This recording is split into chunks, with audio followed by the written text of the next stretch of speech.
I'd like to discuss the importance of charity. Charity was very important to my rich dad. My poor dad always said, I'll give money when I have money. And what my rich dad said, the reason your dad doesn't have money is because he doesn't give.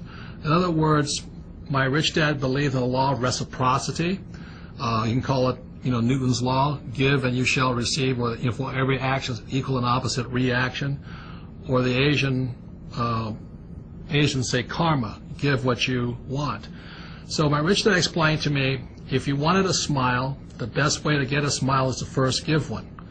He also said if you wanted a punch in the mouth, the best way is to give one first also. So he said if you want money, give money. Today I hear many people saying, well, I don't give money, I give my time. The problem with that thinking is you get back what you give. If you give time, you get back time. So charity is very important if you want to get rich and get on to the fast track. You need to give what you want. And if you want money, you need to give money. You need to first give, and then you can receive.